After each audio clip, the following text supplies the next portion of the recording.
On June 19, 2025, Gainbridge Fieldhouse in Indianapolis became the crucible for Game 6 of the NBA Finals, a contest that would decide the fate of the series. In a commanding display of discipline and precision, the Indiana Pacers defeated the Oklahoma City Thunder 108-91. Every possession was contested, and Indiana's orchestrated defensive effort coupled with calculated offensive adjustments forced the Thunder into costly errors, setting the stage for a winner-take-all Game 7. The first Finals Game 7 since 2016, where home court advantage in OKC may be decisive. Welcome to Jintatski Sports, your spot for all things sports. From legendary moments and big-time plays to inspiring stories and deep dives, we bring you the content that keeps the game alive. If you love sports as much as we do, hit that subscribe button and let's get into it. From the opening tip, the game crackled with intensity as both teams sought to impose their schemes. In the first quarter, the Thunder jumped out with intent to run, but Indiana responded in kind, answering with a 24-7 burst that re-established their composure. By the end of the period, the Pacers held a narrow 28-25 edge as they methodically shifted the momentum. In the second quarter, the Pacers further built their advantage. Tyrese Haliburton battled through a strained calf to record 14 points and 5 assists in 23 minutes, anchoring Indiana's surge and helping the team blow open the game.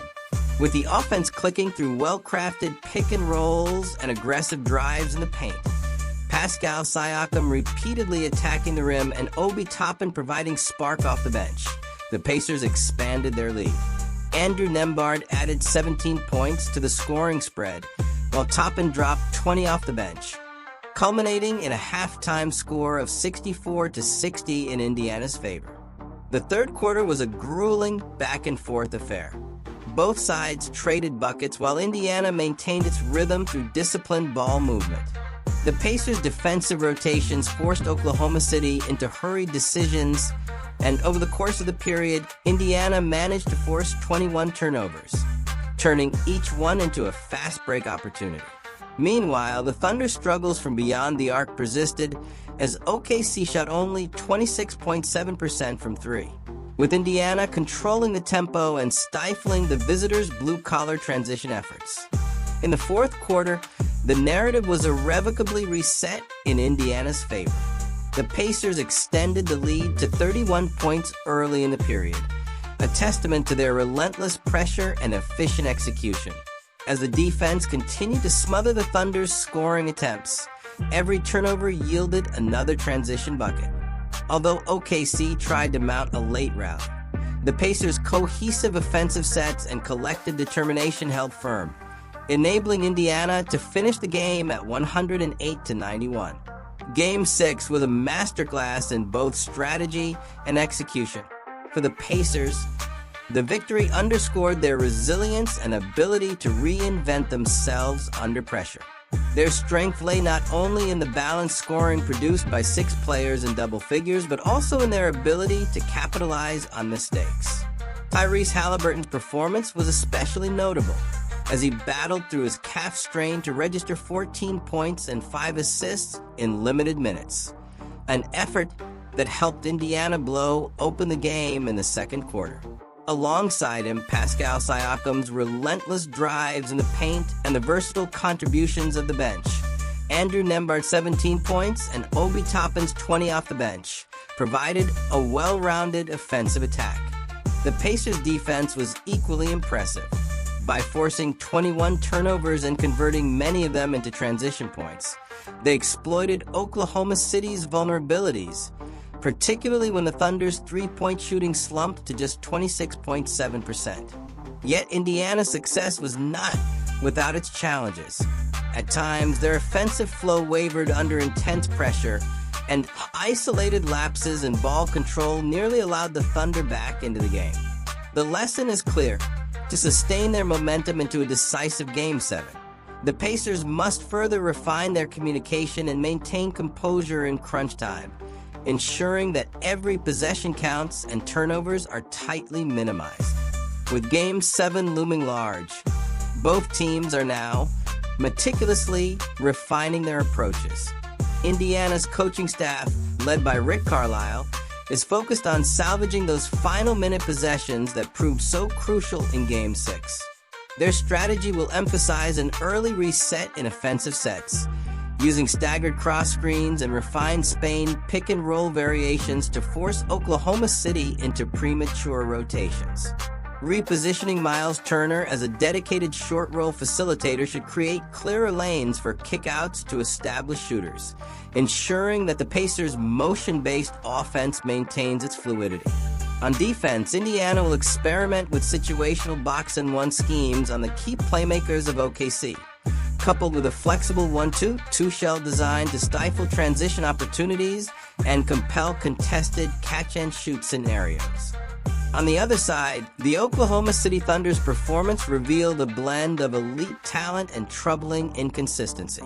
Shai Gilgeous-Alexander's usual late-clock heroics and creative playmaking were evident, yet his contributions were offset by a series of costly turnovers and a disjointed offensive rhythm early on.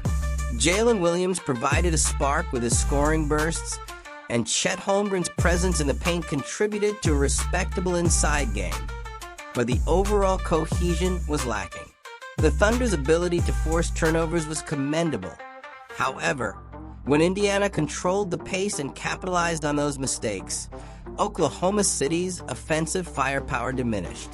Their opportunity lies in translating any late-quarter brilliance into full-game consistency, while their threat remains an over-reliance on isolated heroics that can falter under sustained pressure. For the Thunder, Mark Daigneault's war room is geared toward extending the defensive intensity that made them formidable in the closing minutes of Game 6. Their plan is to implement an early full-court press that seamlessly transitions into half-court traps, thereby disrupting Indiana's rhythm from the outset. Offensively, they will seek to spread the scoring load by leveraging ghost screens and staggered lifts to generate balanced opportunities, reducing the pressure on Shai Gilgeous-Alexander to produce in isolation. Preserving SGA's energy for the closing stretches by strategically managing his minutes through micro-rests will be critical. The overarching objective for OKC is to convert their late-game potential into a consistent performance across all quarters, overcoming the vulnerability of sporadic early lapses. Game 6 of the 2025 NBA Finals underscored how razor-thin the margins are at basketball's highest level, where turnovers, efficient shooting, and timely strategic adjustments decide destiny. The Pacers' ability to force 21 turnovers and limit OKC to a dismal 26.7% on three-point shooting, combined with their early explosive run and extended 31-point fourth-quarter lead, propelled them to a 108-91 victory that set the stage for a decisive Game 7.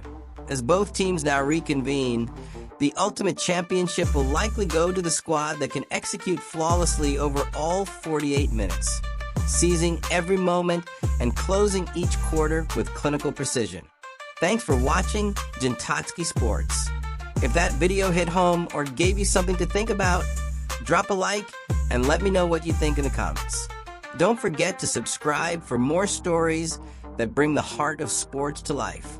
Until next time, stay inspired and keep chasing greatness.